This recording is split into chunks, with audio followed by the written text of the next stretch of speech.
Good morning and welcome to Ask Dr. Murphy, This Week in Public Health. I hope everyone is doing well today. My name is Katie Berg. I'm a research study coordinator with the Havey Institute, and I'll be leading today's discussion. I'd like to welcome and introduce Dr. Robert Murphy. Dr. Murphy, how are you this morning? Doing just well. Thank you. Dr. Robert Murphy is the executive director of the Havey Institute for Global Health and the John Philip Bair Professor of Infectious Diseases here at Northwestern's Feinberg School of Medicine.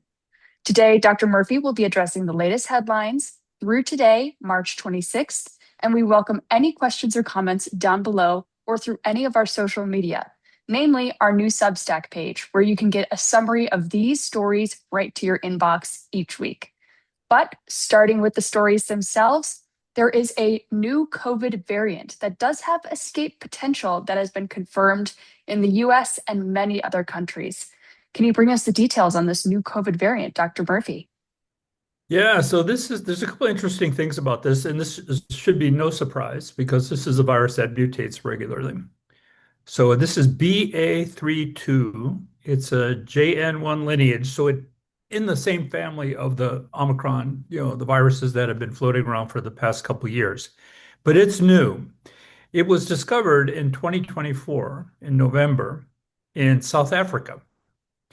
So it brings up a good point about keeping our relations with our foreign partners who are in the same field, because they're likely to pick this up easier than us, or it'll be very complementary, whatever the case.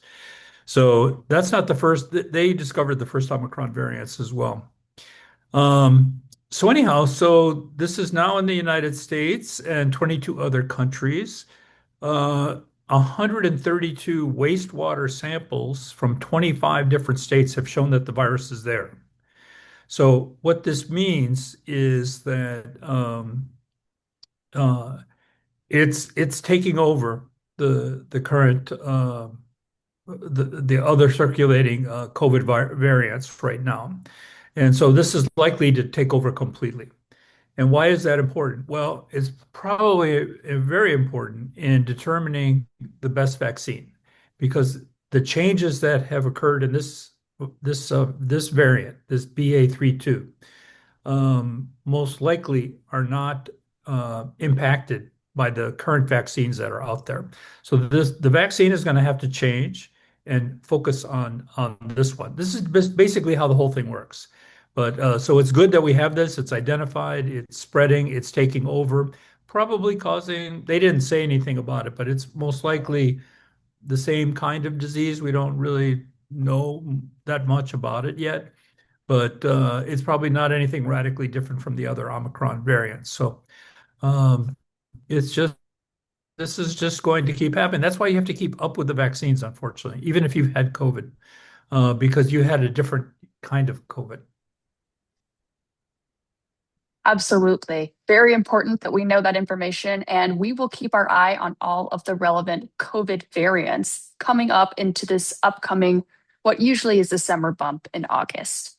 But taking a quick detour, just yesterday, the 25th of March, the Illinois Department of Health Siren Electronic Notification System sent out a warning that Powassan, I hope I'm not saying that too incorrectly, virus was detected in Illinois, potentially locally acquired for the first time.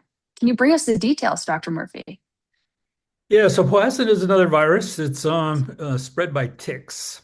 And they had a couple cases in Illinois. One was recently in Winnebago County. This was the one that was reported yesterday, but there was another one also in Joe Daviess County.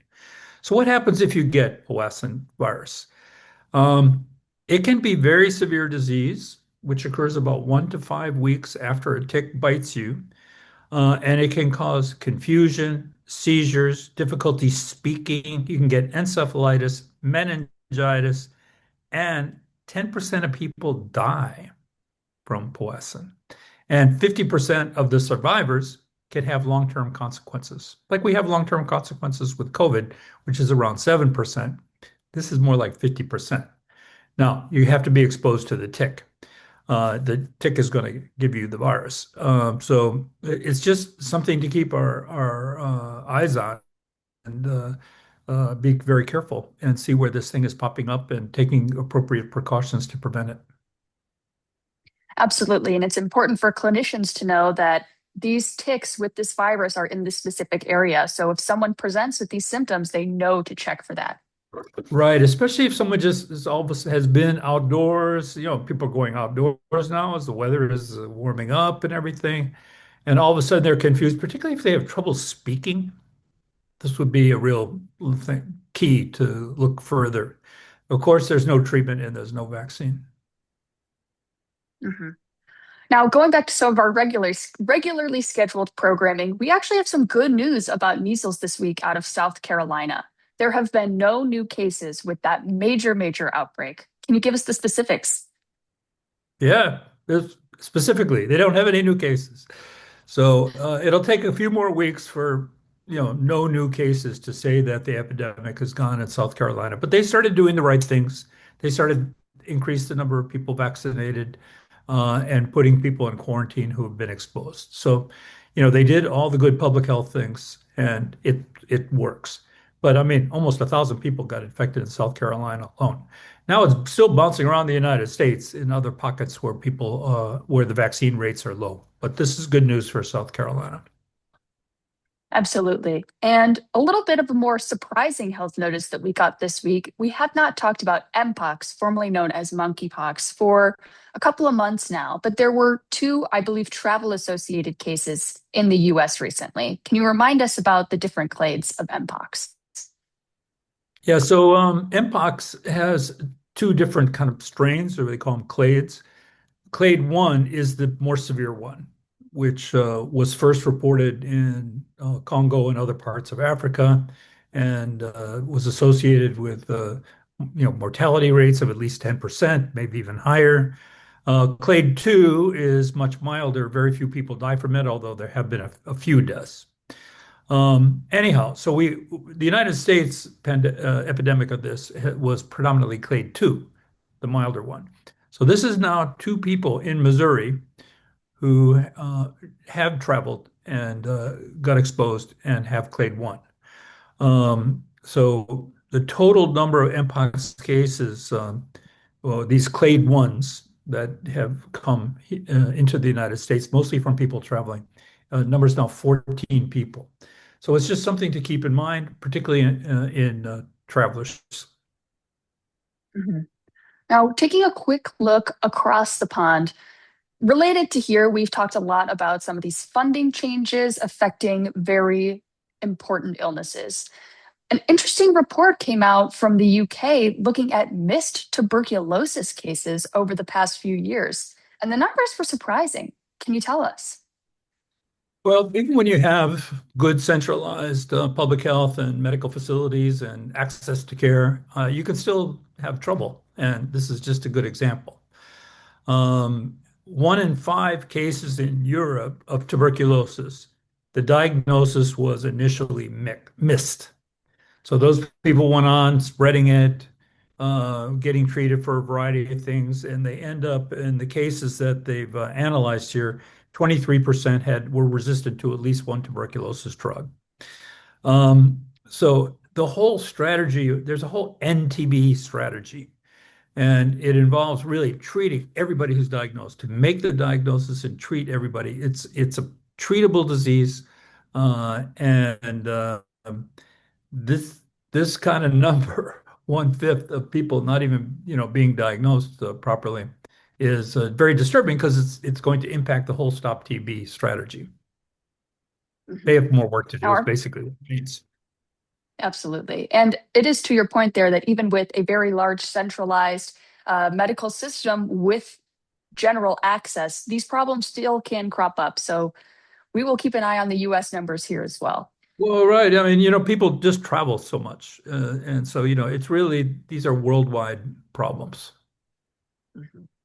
Now, our final story today, following up on the ACIP, the Advisory Committee of Immune Practices for no, the Department of Home the Department of Health and Human Services. There we go. Mhm. There There is we a go. key member who is leaving now. Can you tell us who and why?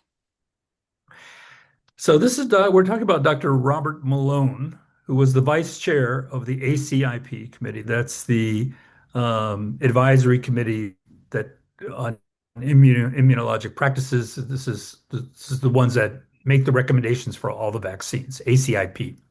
He was the vice chair. He's a big anti-vaxxer, and he quit because he said, "Oh, I'm getting too much hate mail, and I'm people, are mean to me now, and they're not following our advice and whatever." And this all stemmed from the professional societies going to a federal judge and saying, "These people on this committee." Now, remember, this committee had real experts, real vaccine epidemiologists, infectious disease experts, which Dr. Malone is not, all right? And neither are the other 17 members on the committee. They're not experts in this field, all right? They were picked because they believe they're not big believers in vaccines.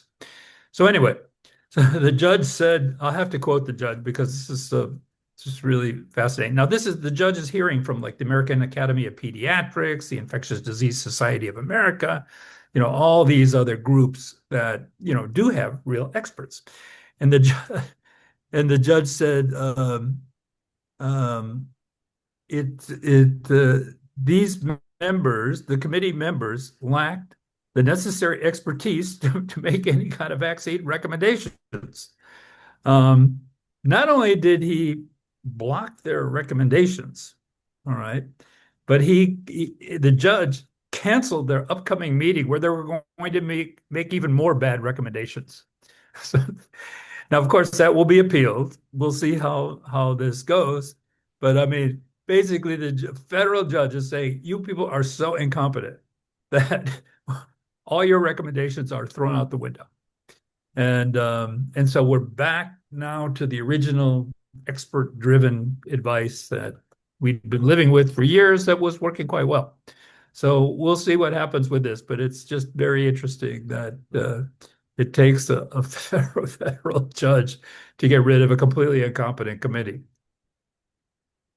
Absolutely. And we hope that decision sticks. Small victories, but we'll take them where we can get them with this going on.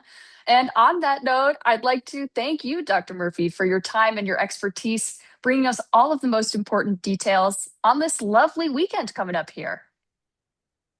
Well, I wish I was there. I'm in Washington, D.C. It's a little cool here today, but I think it's going to be warmer in Chicago. All righty. Well, thank you all for joining us for this week's installment of Ask Dr. Murphy, This Week in Public Health. We welcome any questions or comments down below, or of course, at any of our linked social media, including the new Substack. We'll see you next week and have a lovely weekend.